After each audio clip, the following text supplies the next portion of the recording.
अस्सलाम वालेकुम dear student. आज हम बात करेंगे फाइनेंशियल रिपोर्टिंग टू। आज का हमारा आईएस है IS 11 construction contracts. I am here Shujali Khan. आज हम बात करेंगे यूनिट नंबर 6.1 पे। लर्निंग ऑब्जेक्टिव्स देख लेते हैं। 2 पोर्शन हैं इस आईएस 11 के। 1 पोर्शन जो कि 6.1 है, इसमें हम डिस्कस करेंगे अबाउट आईएस 11 कंस्ट्रक्शन कॉन्ट्रैक्ट, और 6.2 यूनिट में हम बात करेंगे एप्लीकेशन ऑफ आईएस 11। 2 यूनिट पे ये बेस करेगा, सब यूनिट पे 6.1 and 6.2। Focus today is a day on IS 11। IS 11 पे बात करेंगे कि कंस्ट्रक्शन कॉन्ट्रैक्ट्स की कॉस्टिंग कैसे की जाती है। Brief introduction. IS 11 construction contracts की बात करता है। इसमें आप देखेंगे recognition of revenue and cost associated with the contracts. जो आप कंस्ट्रक्शन कॉन्ट्रैक्ट्स करते हैं उनके रेवेन्यू को कैसे रिकग्नाइज़ किया जाएगा, और उनकी जो कॉस्ट होगी उससे हम कैसे अकाउंट फॉर करेंगे। स्टेज ऑफ कंप्लीशन को भी देखेंगे, डिटरमिन कैसे की जाएगी। परसेंटेज ऑफ कंप्लीशन कैसे कैलकुलेट की जाएगी, इसको देखेंगे। और लास्ट में हम देखेंगे कि presentation in the financial statement यानी इनकम स्टेटमेंट में कैसे इसकी रिपोर्टिंग की जाएगी with reference to the revenue of the contract or the cost of the contract, और उस पर जो प्रॉफिट एट्रीब्यूट होगा उसको हम देखेंगे कि कितना प्रॉफिट एट्रीब्यूट किया जाना चाहिए। तो ये ब्रीफ सा इंट्रोडक्शन है कॉन्ट्रैक्ट कॉस्टिंग का, कंस्ट्रक्शन कॉन्ट्रैक्ट का।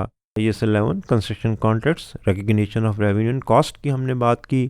अगर आप उसको मेजर कर सकते हैं रिलायबली, तो फिर कैसे उसको काउंट फॉर किया जाएगा with reference to revenue on the contract and the cost associated with those contract. और अगर आप उसके आउटकम्स रिलायबली मेजर ना कर सकें तो फिर उसकी काउंटिंग ट्रीटमेंट क्या होगी with reference to revenue and cost. तो अगर आप ना मेजर कर सकें उसके आउटकम्स उस कॉन्ट्रैक्ट के, तो no profit shall be recognised. Revenue को रिकग्नाइज करेंगे रिकवरेबल कॉस्ट टू डेट। दूसरा, अगर आउटकम रिलायबली मेजर है, प्रॉफिटेबल है, तो percentage of the revenue and cost according to the level of completion, stage of completion calculate की जाएगी और फिर उसको अप्लाई किया जाएगा रेवेन्यू एंड कॉस्ट के ऊपर, and you will get the profit attributable for the year. और अगर लॉस मेकिंग कॉन्ट्रैक्ट है तो लॉस को फुल्ली रिकग्नाइज किया जाएगा, take full loss immediately. Stage of completion को भी देखेंगे कि stage of completion on the contract completion कैसे कैलकुलेट की जाएगी। ज़्यादातर 2 मेथड यूज़ किए जाते हैं, एक को cost with reference to cost कहते हैं, एक को with reference to contract price कहते हैं।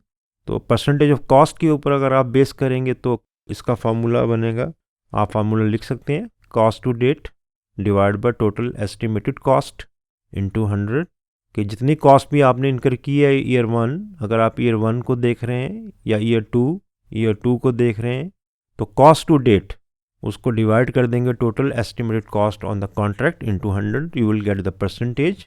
अगर आपकी टोटल एस्टिमेटेड कॉस्ट 1 लाख है और पहले साल आपने 20% कॉस्ट इनकर की है कॉस्ट टू डेट, तो cost to date divide by total estimated cost, तो 20% स्टेज ऑफ कंप्लीशन आप वर्कआउट कर लेंगे। अगले साल आपने मज़ीद 30 कॉस्ट इनकर की है, it means total cost to date terms 50, 30 + 20 in the prior year, 50,000 to date divide by 1 lakh, 50%। अब आपका कॉन्ट्रैक्ट 50% कंप्लीट है in year 2 and so on. तो स्टेज ऑफ कंप्लीशन जो है वो आपको कैलकुलेट करनी पड़ेगी। स्टेज ऑफ कंप्लीशन कैलकुलेट करने के लिए आप cost with reference to cost method भी यूज़ कर सकते हैं, और with reference to work certified उसका फार्मूला बनेगा work certified divide by contract price into 100, survey of the work performed method, या फिर completion of the physical proportion of the contract work जो है वो परसेंटेज आप यूज़ कर सकते हैं स्टेज ऑफ कंप्लीशन के लिए। Presentation in the financial statement with reference to income statement and with reference to statement of financial position.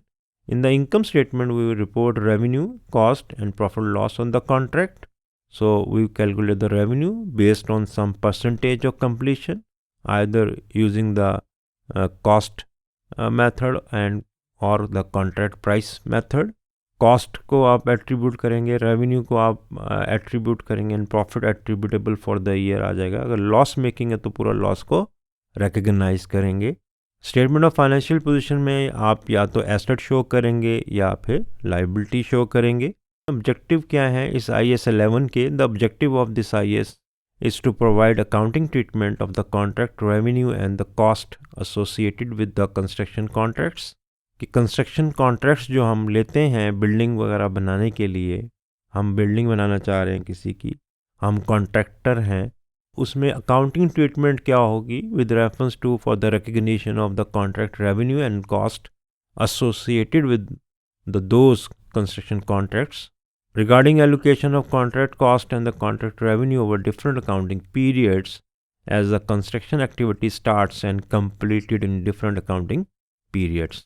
क्योंकि कंस्ट्रक्शन अकाउंटिंग है और उसका स्पैन जो है वो 4-5 ईयर्स हो सकता है, इसलिए आप उसके रेवेन्यू को कैसे एलोकेट करेंगे और उसकी कॉस्ट को कैसे एट्रीब्यूट करेंगे for the calculation of profit for the any particular year. तो दो तरीके हैं, एक तो है फुल कंप्लीटेड कॉन्ट्रैक्ट मेथड कि आप किसी साल में कोई प्रॉफिट रिकग्नाइज ना करें बल्कि कॉस्ट को कैरी फॉरवर्ड करते जाएं और at the end of the contract आप सारे का सारा रेवेन्यू रिकग्नाइज कर लें and then you will calculate the profit. दूसरा तरीका जो है वो परसेंटेज ऑफ कंप्लीशन मेथड है कि आप परसेंटेज ऑफ कंप्लीशन कैलकुलेट करते जाएं और जितने % कॉन्ट्रैक्ट कंप्लीट हुआ है regarding construction work by using the cost method और द कॉन्ट्रैक्ट प्राइस मेथड, उतना रेवेन्यू, उतनी कॉस्ट और उतना प्रॉफिट आप रिकग्नाइज कर लें, जो कि बेहतर अप्रोच है as compare to full contract accounting method से कि आप फ़र्ज़ करें एक कॉन्ट्रैक्ट जो है वो 3 सालों का है to complete any construction regarding building. तो सिंपल एक तो है कि आप 3 साल 2 साल कोई प्रॉफिट रिकग्नाइज ना करें, सारी कॉस्ट को आप कैरी फॉरवर्ड करते रहें। कॉन्ट्रैक्ट अकाउंट आप बना सकते हैं आइदर इन स्टेटमेंट फॉर्म और in the account form. Account form में जितनी भी कॉस्ट आपने इनकर की है उसको आप डेबिट कर दें, जितनी इन्वेंट्री आपकी बच गई on account of construction material उसको आप क्रेडिट कर दें और जो डिफरेंस है उसे वर्क इन प्रोग्रेस को चार्ज कर लें। जो CD बैलेंस होंगे वो अगले साल के BD बैलेंस बना दें, अगले साल की कॉस्ट इनकर करें, क्लोजिंग बैलेंस वर्कआउट करें regarding stock of material and CD balance जो है आप इसको वर्क इन प्रोग्रेस में चार्ज कर लें। जो CD बैलेंस होगा वो अगले साल 3rd ईयर का BD बैलेंस बनेगा, उसको BD करें with reference to material, stock of material and capital work in progress and cost incur करें for the year. CD balance calculate करें, कॉन्ट्रैक्ट प्राइस जो आपके पास फाइनली होगी उसे क्रेडिट करें, the difference will you get the profit, only that should be reported in year 3rd।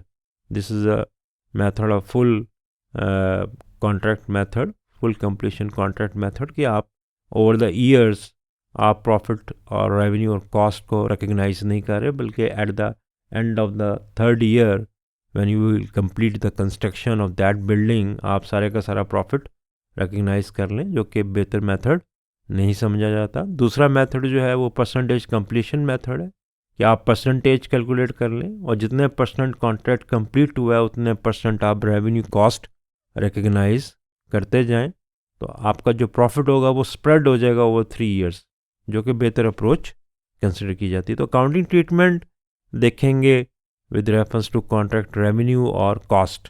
तो basic जो आपका फोकल पॉइंट है कंस्ट्रक्शन कॉन्ट्रैक्ट में वो कि रेवेन्यू कैसे रिकग्नाइज करेंगे और कॉस्ट कैसे रिकग्नाइज करेंगे। स्कोप क्या है इसका इस IAS 11 का? This IAS should be applied in accounting for construction contracts in the financial statements of contractors. कि जो कंस्ट्रक्शन कंपनीज हैं वो अपनी अकाउंटिंग रिपोर्टिंग कैसे करेंगे। IAS 11 construction definition of construction contract. A construction contract is a contract specifically negotiated for the construction of an asset कि आप asset बनाना चाह रहे हैं, कोई बिल्डिंग, ब्रिज, और a combination of assets that are closely interrelated or interdependent in the term of their design, technology and function or maybe their ultimate purpose or use। तो definition of construction contract, accounting problem of construction contracts। Construction contracts cause special problems as they are often of such a length that they span more than one accounting period। जैसे कि अभी हमने discussion में discuss किया कि इसका time period span ज़्यादा होता है। मे बी एक कॉन्ट्रैक्ट जो है कंस्ट्रक्शन का वो 5 ईयर 10 ईयर्स पे चले, तो उसका प्रॉफिट उसके रेवेन्यू से कॉस्ट को कैसे रिकग्नाइज किया जाएगा, IAS 11 डिस्कस करता है। Therefore some prescribed method of recording turnover यानी sale, revenue, cost of sale and the profit over the life of the contract is needed. तो इसे स्प्रेड करना होगा। Recognition of contract revenue and expenses. Recognition depends upon whether the outcome of the contract can be measured reliably. अगर तो outcome of the contract measure reliably है तो फिर accounting treatment कैसे करेंगे? Where the outcome of the contract can be estimated reliably if the expected outcome is a profit in the form of profit, तो revenue and cost should be recognized according to the stage of completion of the contract. Profit calculate करेंगे estimated और stage of completion की basis के ऊपर आप उतना % revenue cost recognise कर लेंगे अगर आउटकम रिलायबल है। If the expected outcome is a loss, अगर आउटकम लॉस की फॉर्म में है on that contract, construction contract, the whole loss should be accounted for और recognise immediately. Should be recognise immediately, फ़ौरन आप सारे लॉस को फुल रिकग्नाइज करेंगे, फुली प्रोवाइड करेंगे, उसके ऊपर परसेंटेज अप्लाई नहीं करेंगे। Where the outcome of the construction contract cannot be estimated reliably, अगर आप समझते हैं कि outcome of the construction contract reliably measurable नहीं है तो revenue should be recognize only to the extent of contract cost incurred that is probable will be recoverable. जो आप समझते हैं अगर ये कॉस्ट रिकवरेबल है तो उतनी अमाउंट का आप रेवेन्यू रिकग्नाइज कर सकते हैं। कोई प्रॉफिट आप एट्रीब्यूट रिकग्नाइज नहीं करेंगे। Contract cost should be recognize as an expense in the period in which they are incurred. An expected loss on such a construction contract should be recognize as an expense immediately. और अगर आप समझते हैं कि loss है तो उसे immediately provide करेंगे। Reliable estimate of the contract outcomes, कि आउटकम का डायग्राम, उसी बात को हम डिस्कस कर रहे हैं डायग्राम की फॉर्म में। Outcome cannot be measured reliably. No profit taken on the contract. Revenue taken equal to the recoverable cost incurred. कि आप कोई प्रॉफिट रिकग्नाइज नहीं करेंगे ऑन दैट कॉन्ट्रैक्ट और रेवेन्यू जो है वो आप उतना रिकग्नाइज करेंगे जितनी कॉस्ट रिकवरेबल होगी ऑन सच कंस्ट्रक्शन कॉन्ट्रैक्ट। दूसरा outcome can be measured reliably. अगर आप समझते हैं कि कंस्ट्रक्शन कॉन्ट्रैक्ट का जो आउटकम है वो कैन बी मेजर्ड रिलायबली है, देखना पड़ेगा प्रॉफिट एक्सपेक्ट कर रहे हैं या लॉस एक्सपेक्ट कर रहे हैं। अगर तो प्रॉफिट आप एक्सपेक्ट कर रहे हैं तो रेवेन्यू कॉस्ट परसेंटेज की बेस के ऊपर आप रिकग्नाइज करेंगे और profit attributable for the period और टू डेट कैलकुलेट करेंगे। अगर आप लॉस एक्सपेक्टेड कर रहे हैं तो सारे का सारा लॉस जो है इमीडिएटली फुल प्रोवाइड करेंगे in the profit loss account. तो देखना पड़ेगा कि reliable estimate of the contract outcome है या नहीं। IAS 11 indicates several ways in which the percentage of completion of the contract may be arrived. तो percentage of completion कैलकुलेट करने के 3 मेथड जो कि IAS 11 डिस्कस करता है। Number 1 with reference to cost, इसमें हम करते हैं cost to date divide by total estimated cost in 200। आपके पास परसेंटेज आ जाएगी ईयर 1, ईयर 2, ईयर 3 में कितने % आपका कॉन्ट्रैक्ट कंप्लीट है with reference to cost. With reference to survey of the work performed, इसमें हम work certified divide by contract price into 100। तो ये भी आपका परसेंटेज में आंसर आ जाएगा कि जितना वर्क सर्टिफाइड है, value of work certified divide by contract price, और value of work certified would be equivalent to the sale of the year. जैसे ट्रेडिंग कंसर्न में सेल की वैल्यू होती है, इस तरह value of work certified divide by contract price into 100। तो percentage of completion आ जाएगी with reference to contract price. Depend करता है कि आप जो परसेंटेज अप्लाई करने जा रहे हैं वो विद रेफरेंस टू कॉस्ट है या with reference to contract price है। Completion of physical proportion the contract work given as a percentage, वो बताता है कि फिजिकली प्रोपोर्शन 30-40% कंप्लीट है दिस ईयर, 40-70% में 30% complete in second year and the remaining 30% complete in the third year. तो percentage आपको वो खुद बता देगा। अगर फिजिकल बेसिस के ऊपर आप प्रोपोर्शनेट चार्ज करते हैं तो परसेंटेज कंप्लीशन जो है वो आप कैलकुलेट कर सकते हैं बाय अप्लाइंग 1 और 2 मेथड, फर्स्ट 1 और 2 मेथड गिवन पे हम बात करेंगे कि फाइनेंशियल स्टेटमेंट इनकम स्टेटमेंट में कैसे इसको रिपोर्ट किया जाएगा। तो अगर आप समझते हैं कि आउटकम रिलायबल हैं, आप परसेंटेज कैलकुलेट करेंगे by using the with reference to cost method or the work contract price method, and that percentage will be applied on the revenue, contract price and spread over the year or cost. Then आप calculate करेंगे profit attributable for the year.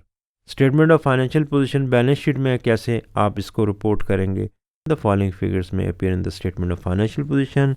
One is gross amount due from customer जो कि asset होगा, या फिर gross amount due to customers जो कि liability show करेंगे। तो या एसेट या लाइबिलिटी आप शो करेंगे।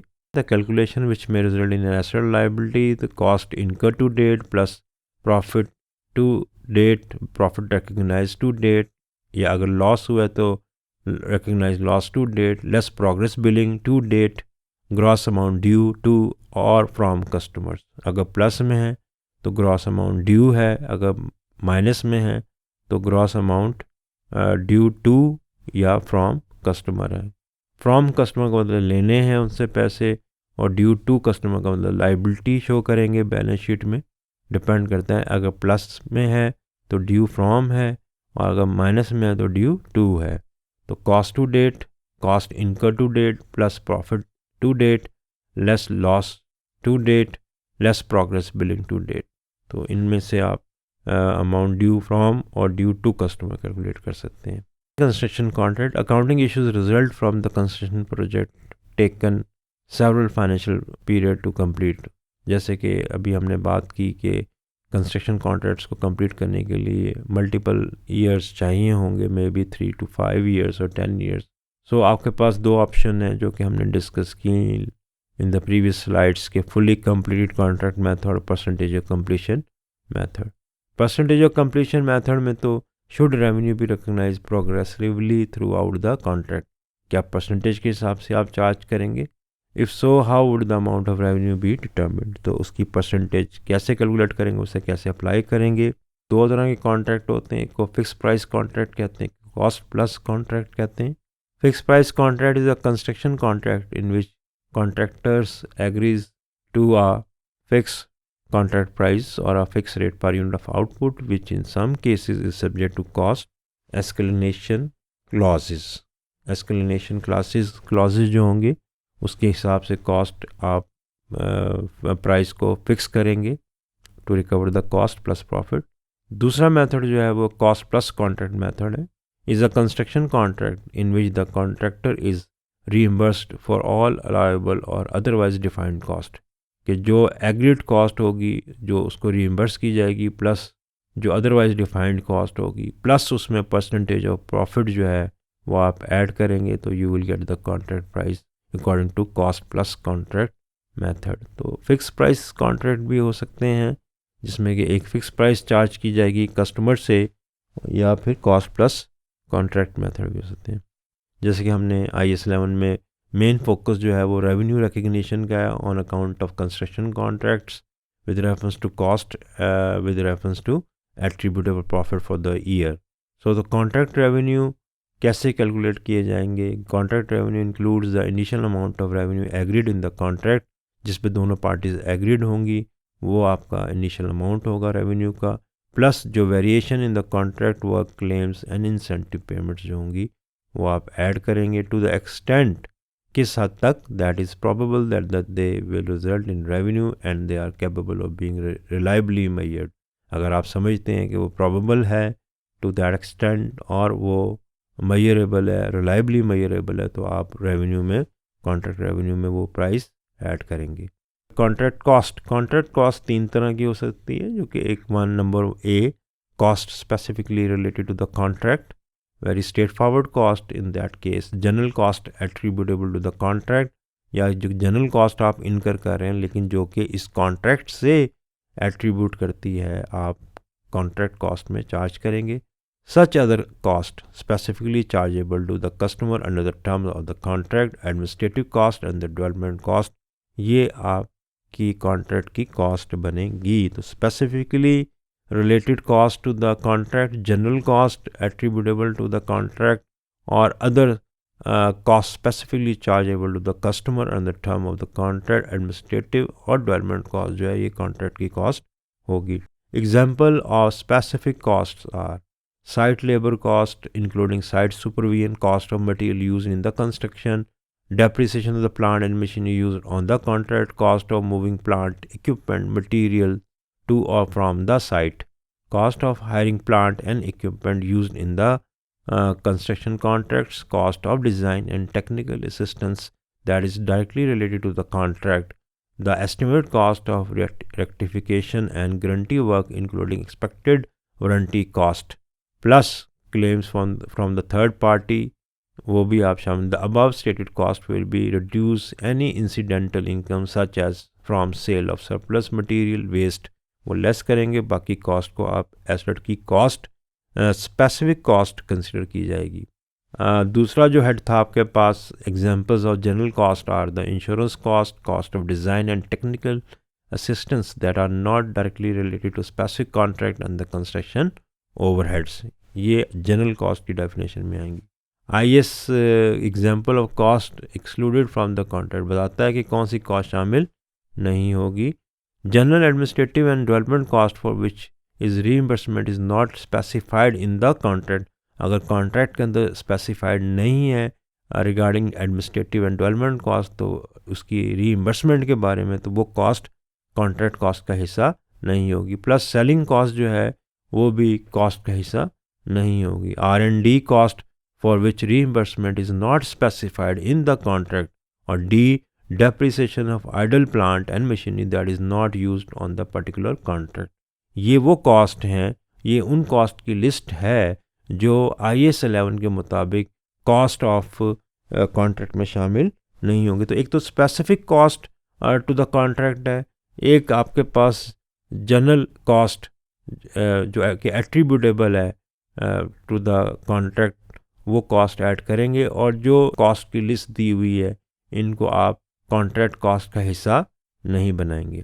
एंट्रीज देख लेते हैं कि जब आप कॉस्ट इनकर करेंगे विद रेफरेंस टू मटेरियल और कैश पे करेंगे और व्हाट्सएवर द केस में भी पेएबल हो तो आप एंट्री पास करेंगे to record the cost of the construction in progress to material और मे बी कैश और पेएबल व्हाट्सएवर द केस में भी. To record billing to customers जो प्रोग्रेस बिलिंग करेंगे आप टाइम बाय टाइम उसकी आप एंट्री पास करेंगे account receivable to progress billing account credit.